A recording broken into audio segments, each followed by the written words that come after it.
Innal hamdalillah nahmaduhu wa nasta'inuhu wa nastaghfiruh wa natubu ilaihi wa nastahdihi wa na'udzu billahi min shururi anfusina wa min sayyiati a'malina may yahdihillahu fala mudilla lahu wa may yudlil fala hadiyalah. Ashhadu an la ilaha illallah wahdahu la syarika lah wa ashhadu anna Muhammadan abduhu wa rasuluh. Allahumma shalli ala Muhammadin wa ala ali Muhammad kama shallaita ala ali Ibrahim innaka Hamidum Majid. Allahumma barik ala Muhammadin wa ala ali Muhammad kama barakta ala ali Ibrahim innaka Hamidum Majid. Ya ayyuhalladzina amanu taqullaha haqqa tuqatih wa la tamutunna illa wa antum muslimun. Ya ayyuhan nasu rabbakumul ladzi khalaqakum min nafsin wahidah wa khalaqa minha zawjaha wa batha minhuma rijalan katsiran wa nisaa wattaqullaha alladzi tasaaluna bihi wal arham innallaha kana 'alaikum raqiba. Ya ayyuhalladzina amanu taqullaha wa qulu qawlan sadida yuslih lakum a'malakum wa yaghfir lakum dhunubakum wa may yuti'illaha wa rasulahu faqad faza fawzan 'azima. Amma ba'du fa inna asdaqal hadisi kitabullah wa khairal hadi Muhammadin sallallahu alaihi wasallam wa syarrul umuri muhdatsatuha wa kullu muhdatsatin bid'ah wa kullu bid'atin dhalalah wa kullu dhalalatin finnar. Wahai muslimin yang dirahmati Allah Subhanahu wa taala, ittaqullaha ta'ala faqad fazal muttaqun. Bertakwalah kepada Allah Subhanahu wa taala, maka pasti Anda sekalian akan berbahagia di sisi Allah Subhanahu wa taala. Dan kata takwa, jemaah sekalian dimati Allah Subhanahu wa taala, senantiasa kita dengar dan hampir di setiap Jumat ini kita mendengar wasiat untuk bertakwa kepada Allah Subhanahu wa taala. Karena takwa adalah sebaik-baik bekal yang akan kita bawa untuk menghadap Allah Subhanahu wa taala. Dan juga takwa juga yang menjadikan seorang akan mulia di sisi Allah Subhanahu wa taala. Inna akramakum indallahi atqakum. Sesungguhnya orang yang paling mulia di sisi Allah di antara kamu sekalian adalah orang yang paling bertakwa kepadanya.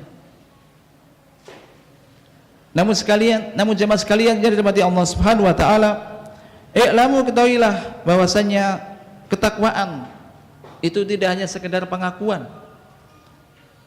Tidak hanya sekedar orang merasa mengatakan dirinya bertakwa, akan tetapi di sana ada sifat-sifat yang disebutkan oleh Allah Subhanahu wa taala. Di antaranya adalah di awal-awal surah Al-Baqarah. Allah Subhanahu wa taala berfirman, A'udzubillahi minasyaitonir rajim. Bismillahirrahmanirrahim. Alif lam mim. Dzalikal kitabu la raiba fihi hudal lil muttaqin. Alladzina yu'minuna bil ghaibi wa yuqimuna sholata wa mimma razaqnahum yunfikun. Walladzina yu'minuna bima unzila ilaika wa ma unzila min qablik wa bil akhirati hum yuqinun. Ulaika ala hudam mir rabbihim wa ulaika humul muflihun. Ayat ini insyaallah semuanya hafal. Marilah kita camkan dan kita perhatikan yang difirmankan Allah Subhanahu wa taala di dalam ayat ini. Alif lam mim, inilah kitab yang tidak ada keraguan sedikit pun di dalamnya, petunjuk bagi orang-orang yang bertakwa. Al-Quran menjadi petunjuk bagi siapa saja, petunjuk dalam hal apa saja bagi orang-orang yang bertakwa, yaitu sifat yang pertama disebutkan oleh Allah Subhanahu wa taala di sini adalah alladzina yu'minuna bil ghaib, yakni orang-orang yang beriman kepada yang ghaib, yang tidak tampak, yang tidak bisa dilihat, termasuk beriman dengan semua apa yang difirmankan oleh Allah Subhanahu wa taala dan semua apa yang disabdakan oleh Rasulullah sallallahu alaihi wasallam. Ada janji-janji Allah yang disediakan bagi orang-orang yang beriman dan beramal soleh berupa surga. Demikian juga ancaman Allah bagi orang-orang yang kafir, yang musyrik, yang berlaku maksiat dengan neraka. Dan ketahuilah bahwasanya keimanan seseorang kepada yang gaib ini adalah yang menjadi pengukur barometer keimanan seseorang. Dan inilah yang membedakan antara orang yang kafir dan orang yang mukmin. Karena kalau percaya dengan sesuatu yang bisa dilihat, bisa dicek, langsung disaksikan sekarang, maka ini pun orang yang kafir pun bisa melakukan ini. Akan tetapi orang-orang yang hanya orang-orang yang beriman sajalah yang beriman, ini dengan hal-hal yang gaib, hal yang tidak bisa dilihat, percaya dengan adanya surga dan neraka, percaya dengan adanya kehidupan setelah kematian. Semua ini menjadi motivasi bagi kita untuk beramal. Dan ini sifat yang pertama disebutkan di sini bagi orang-orang yang bertakwa. Kemudian sifat selanjutnya, wa yuqimunas shalah, sifat yang kedua, dan mereka ini mendirikan salat. Dan di sini Allah Subhanahu wa taala tidak mengatakan wa yaf'aluna shalah, tidak sekedar mengatakan mengerjakan salat atau melaksanakan salat, tetapi mendirikan salat. Artinya tidak cukup hanya sekedar pokoknya salat, bukannya sudah mengerjakan salat, tidak, tapi mendirikan salat, mendirikan zahiran wa batinan. Secara zahir yakni dengan menyempurnakan rukun-rukun salat, wajibatuha, wajib hal yang diwajibkan di dalam salat. Demikian juga syarat-syarat salat dia kerjakan dengan sempurna, dia kerjakan dengan tumak nina, berupaya untuk mengerjakan salat sesuai dengan apa yang dicontohkan oleh Rasulullah SAW. Ini secara zahir. Termasuk juga tentu memperhatikan masalah thaharah, tentang wudunya, karena ini ada syarat sahnya salat. Maka bagaimana orang salatnya akan baik ketika wudunya saja tidak baik? Bagaimana salatnya akan bisa sempurna ketika wudunya tidak sempurna? Maka ini hendaknya juga kita perhatikan sesuatu amalan yang setiap hari kita kerjakan dan kita lakukan, hendaknya menjadi hal yang menjadi perhatian yang besar bagi kita untuk kita perhatikan, yaitu terutama bagi kita sendiri, kita masing-masing untuk memperhatikan itu, karena ini berkaitan dengan masalah ibadah kita. Kemudian menegakkan sholat, mendirikan sholat secara batin, yakni secara ruhnya sholat, yakni berupaya untuk ketika sholat hati pun hadir, memperhatikan, menghayati apa yang kita baca, apa yang sedang kita kerjakan, berupaya untuk khusyuk ketika mengerjakan sholat.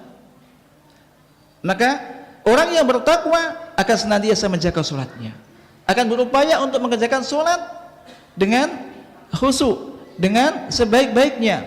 Bagi orang lelaki, maka wajib baginya untuk mengerjakan sholat 5 waktu dengan berjamaah ketika tidak ada udzur baginya. Mengerjakan sholat berjamaah di masjid Allah Subhanahu wa taala, di mana dikumandangkan azan di sana. Jemaah sekalian yang dirahmati Allah Subhanahu wa taala. Kemudian sifat yang ketiga, wa mimma razaqnahum yunfikun, dan dari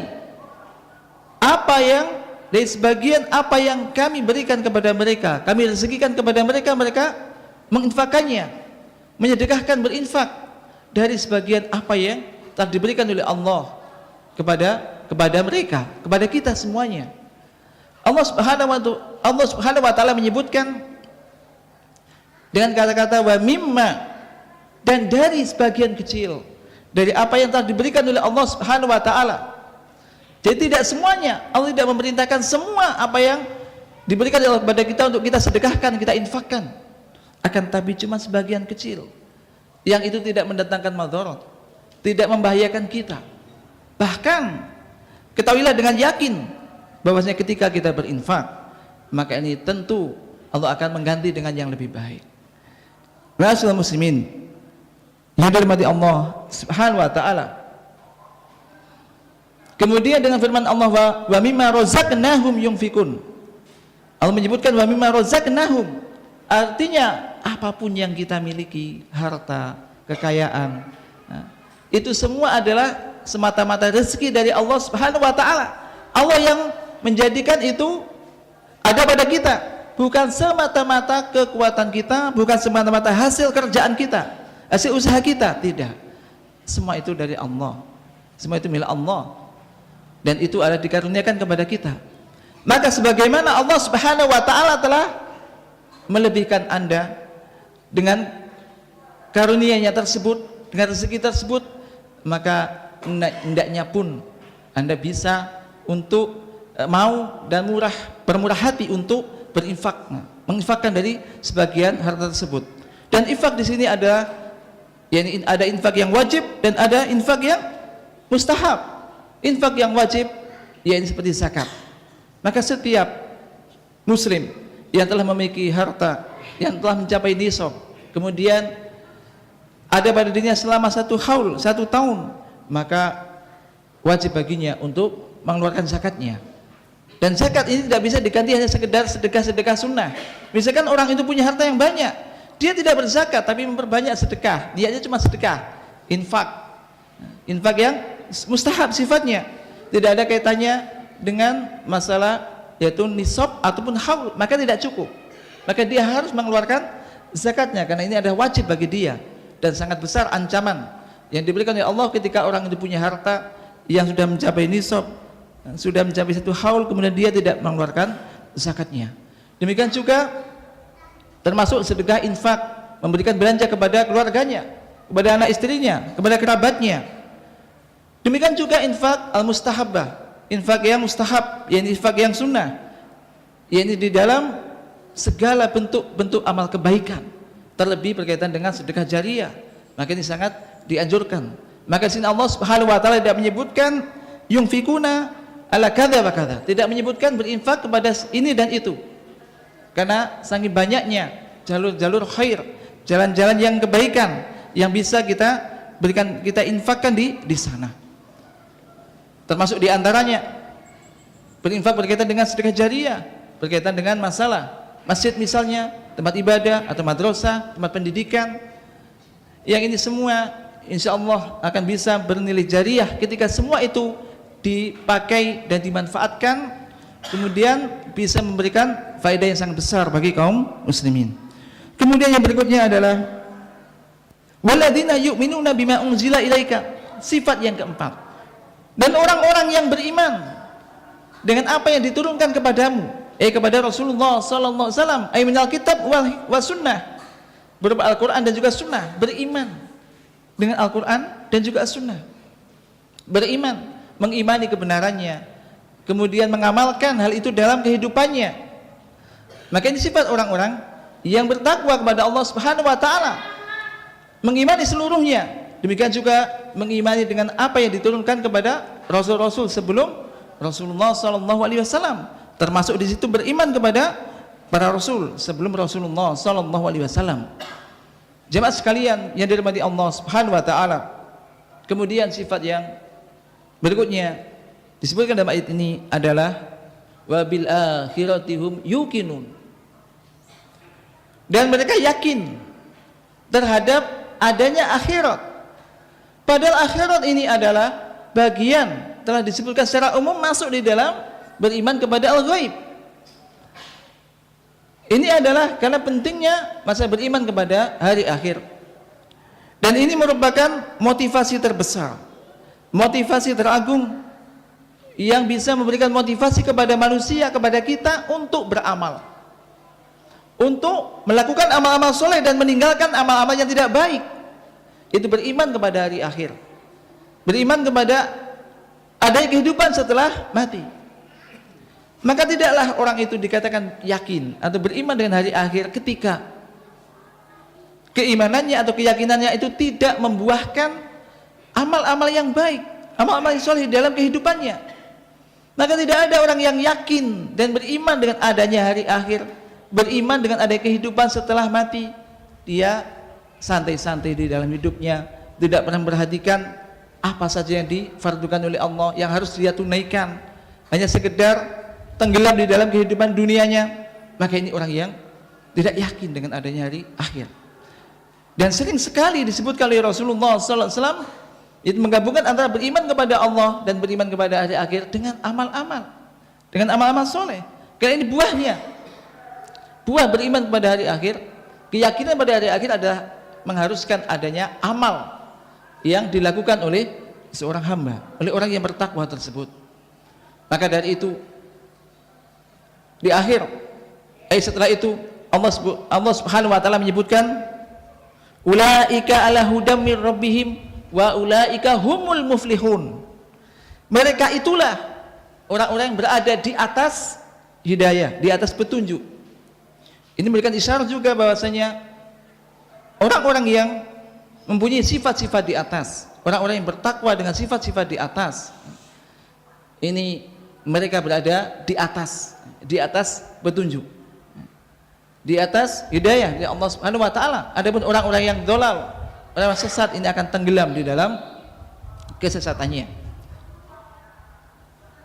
Ulaika ala hudam mir rabbihim wa ulaika humul muflihun, dan mereka itulah orang-orang yang beruntung. Orang-orang yang akan mendapatkan apa yang dia inginkan dan selamat dari apa yang dia takutkan. Akan mendapatkan surga dan diselamatkan dari api neraka. Maka tidak ada jalan untuk mendapatkan kebahagiaan dunia dan akhirat kecuali harus menempuh jalan-jalan mereka dengan mempunyai sifat-sifat yang disebutkan di dalam ayat-ayat di atas. Maka masing-masing orang ini bertingkat-tingkat di dalam hal itu.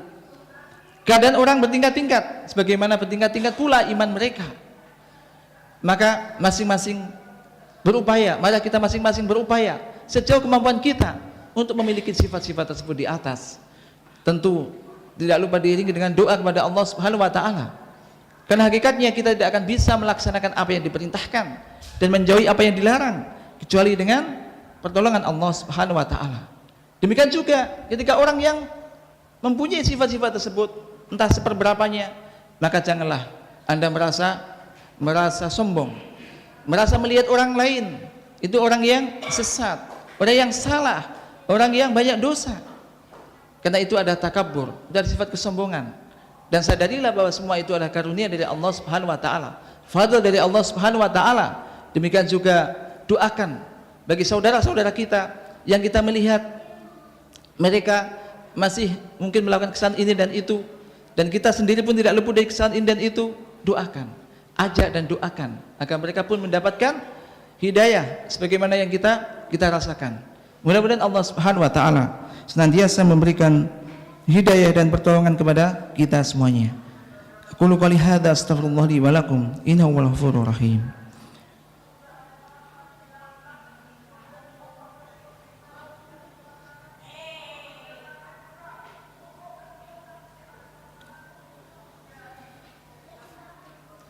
Alhamdulillahilladzi hadana li hada wa ma kunna linahtadiya laula an hadanallah. Asyhadu an la ilaha illallah wahdahu la syarikalah wa asyhadu anna Muhammadan abduhu wa rasuluh sallallahu alaihi wa ala alihi wa baraka wasallam. Amma ba'd, fa ya ibadallah, ittaqullaha haqqa tuqatih wa tasimu bihablillahi jami'an walau tafarraqu. Jemaah sekalian yang dirahmati Allah Subhanahu wa taala, bertakwalah kepada Allah, berpegang teguhlah kepada tali Allah, dan janganlah kalian bercerai-berai. Allah Subhanahu wa taala memerintahkan kita untuk bersatu dengan berpegang kepada ajaran Allah dan juga ajaran Rasulullah sallallahu alaihi wasallam, dan melarang kita untuk bercerai-berai, untuk berpecah-pecah, untuk tahazzub, berkelompok-kelompok yang menjadikan kelompok itu masing-masing bangga dengan kelompok kecil masing-masing. Karena ini akan menghilangkan kekuatan kita. Maka hendaknya kita berupaya untuk senantiasa bersatu. Hati kita merasa bersatu. Demikian juga lisanul hal kita, apa yang kita kerjakan pun menunjukkan itu. Tidak hanya lisan kita semacam itu kepingin demikian, tapi lisanul hal, apa yang dilakukan tidak menunjukkan hal itu. Maka hendaknya kita jaga. Di antaranya, alhamdulillah kita di sini banyak majelis-majelis ilmu. Alhamdulillah, kita syukuri itu. Ini fadl dari Allah Subhanahu wa taala. Namun terkadang di antara kita ini hanya terkadang hanya mengumpul pada salah satu majelis saja, atau pada beberapa mungkin orang atau asatidz tertentu saja, maka ketahuilah bahwasanya tentu niat kita adalah mencari ilmu ikhlas hanya karena Allah, ingin menghilangkan kebodohan dari diri kita dan juga dari orang lain. Selama itu adalah yang disampaikan adalah Al-Quran dan juga As-Sunnah. Demikian juga guru yang menyampaikan, ustadz kita yang menyampaikan pun ini berupaya adalah ustadz mengajak kepada Al-Quran dan Sunnah dengan pemahaman salaful ummah, salafus soleh. Maka ketika kita sempat dan ada dekat padanya dan mungkin untuk ke situ, maka hadirilah, supaya tidak ada timbul rasa penyakit di hati kita, mungkin merasa kita lebih baik, atau ada perasaan, sudah perasaan merendahkan orang yang menyampaikan itu, sehingga kita tidak bisa mengambil faidah yang mungkin dititipkan oleh Allah Subhanahu wa taala kepadanya, karena karunia Allah luas, akan diberikan kepada liman yasha, pada siapa yang dia kehendaki. Dan ketika sungguh sangat bagus ketika kita bisa mengambil faedah dari si fulan, maka kita akan mendapatkan faedah yang sangat banyak. Namun ketika kita sudah mengelompokkan kelompok-kelompok tertentu, pada itu sebenarnya sama, tapi lisanul hal, saya katakan lisanul hal, kenyataannya terkadang semacam itu, maka ini dikhawatirkan menimbulkan rasa ada ta'assub kepada kelompok-kelompok kecil, sehingga orang yang tidak pernah kita ketemu di dalam majelis itu seakan-akan bukan bagian daripada kita, karena kita nggak pernah masuk juga majelis itu, karena itu seakan-akan itu bukan majelis kita, bukan majelis saya, itu majelis si fulan, sehingga ada seakan-akan blok semacam itu. Nah, dikhawatirkan ada bisikan-bisikan setan nanti masuk di dalam diri kita. Kemudian juga tentunya semua para dai, para ustadz yang menyerukan kembali pada Al-Quran dan Sunnah, tentu juga tidak ingin dia itu diagungkan, ditakliti dengan taklid buta, tidak ingin. Kan tidak ingin membentuk semacam hizb, kelompok tertentu. Tentu semua akan menyarankan bahwasanya silahkan mencari ilmu, hadiri majelis-majelis ilmu, apalagi itu adalah majelisnya asatidz, para ustadz yang sudah kita ketahui, maka hadirilah di situ. Mungkin ada, sekali lagi, ada faedah yang belum pernah kita dengar, belum pernah kita dapatkan, ataupun seandainya sudah pernah, maka janganlah merasa bosan, karena sekali lagi Allah Subhanahu wa taala memberikan karunia-Nya, menitipkan ilmunya kepada siapa yang dia kehendaki. Mudah-mudahan ini bisa menjadi pelajaran bagi kita semuanya. Sungguh ini menjadi hal yang terkadang dikhawatirkan ada rasa tadi, kita harusnya sama, dan kita memang kepingin semacam tadi bersatu, akan tapi terkadang karena mungkin sesuatu dan lain hal menjadi semacam tadi, seakan-akan si A ini adalah pengikutnya ini, si B ini, si C ini, karena si A nggak pernah datang di majelis B, orang datang di majelis B nggak pernah datang di majelis C, semisalnya. Nah, dikhawatirkan akan merenggangkan hubungan antara sama ikhwan di antara kita. Mudah-mudahan ini juga tidak akan terjadi, atau mungkin mudah ini hanya sekedar kekhawatiran yang mudah-mudahan tidak pula terjadi. Tapi mudah-mudahan sekali lagi, dengan kita bisa menghadiri majelis-majelis ilmu, siapapun yang menyampaikan, terlebih kita kenal itu ustadz-ustadz kita, maka hadirilah ketika kita ada di majelis itu. Janganlah ketika ada majelis di situ kemudian kita merasa tidak butuh, sehingga kita mengesampingkan, ada kesan mengesampingkan di situ, maka dikhawatirkan yang didapat nanti adalah sesuatu yang tidak bisa membuahkan amal. Dalam artian ngaji kemana-mana tetapi amalnya tidak ada, tidak ada aplikasinya, prakteknya tetap aja, akhlaknya pun tetap aja demikian. Kenapa? Karena mungkin niat yang kurang, yang perlu dibenahi. Niat kita belajar itu apa? Apakah hanya sekedar mencari teman? Tidak. Mencari ilmu, kemudian ilmu itu bisa kita amalkan, agar amalan kita bisa menjadi lebih baik. Insya Allah ketika semacam itu, Allah akan memberikan ilmu berikutnya, sehingga semakin lama, semakin banyak ilmu yang kita dapatkan, semakin baik pula amal kita. Itu yang kita harapkan. A'udzubillahi minasyaitonirrajim.